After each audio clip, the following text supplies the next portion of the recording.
What else you got for me, JW? This came my way. I've gotten actually, I'm sure you have as well. Gotten a lot of A. Can you and Andy please talk about, and B, we've gotten some constructive criticism. One of them is you can listen to this podcast at 1.5 speed and not lose anything. So either you or I are slow talkers, or else we are. We need to make this. Apparently, you can jack up the speed and you won't miss anything, everyone. I don't think anybody's ever called Andy a slow talker. I was about to say the two things that I've never been accused of in my life are slow talking, right? Slow talking and being better than Roger at tennis. Those are the two things that are certainties for me. So could you play Roger double speed is the question. I would have liked to. I'd love to have that. Yeah. What else are we making superhero things out of today? What was the other piece? I got a really interesting question, literally like half an hour ago before we did this, which I think is a good question. And the question is, what does Andy make of? I'm paraphrasing. I don't have it in front of me, but basically, it's about this whole idea of aura, AURA, not the ring. And they said, well, is Novak losing his aura in the locker room? Or conversely, does Iga have so much aura that's worse X Games before she even goes on the court? It's something we talk about from time to time. Former player perspective, aura, overrated, underrated.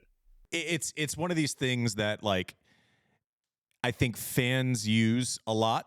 I think some journalists use a lot. It's like Michael Jordan is like, oh, I could flip a switch. I'm like, no, if you're an athlete, you would just choose to play well all the time. That's the point. Like, it's not as if we're ever out there one time in my entire life and I've been first round of Miami and I'm playing great. I'm like, well, maybe if I play worse now, I'll play better later. Like, that's not a fucking thing. Like, so aura is, it's not as if there's like a halo around someone's head as they're walking around the locker room. The aura comes with knowing that you have to change your style of play, and that is intimidating in its own way. So it's the adjustments that you have to make, and then the eventual exhaustion if that doesn't work and you're down 6-2, 2-0, because you've had to, your best chance of winning is also, you're upping risk profile, and then therefore if it doesn't work out, you look like an idiot. And then someone's saying, hit it to his backhand.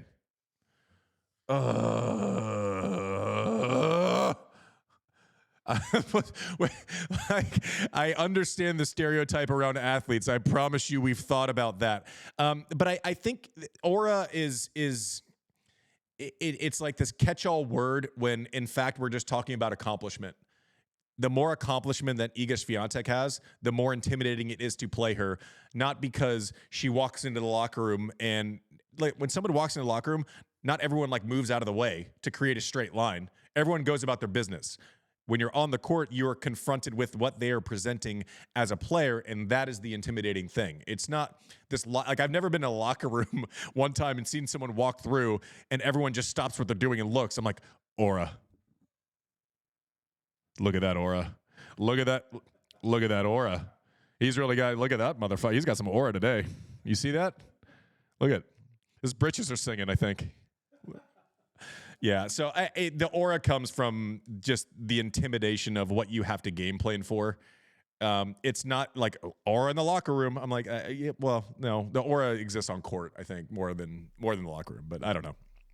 That's great. No, you just did that cold. That's a great answer. Yeah. Well played. Thank you very much. We're going to wrap. I think we have enough, Mike.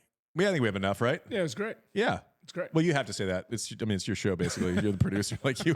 I haven't been fired yet. So who yeah, am I asking? great. I know. And after that James bullshit with the picture from a couple weeks ago, you're on thin ice. All right, JW. We'll talk to you later in the week.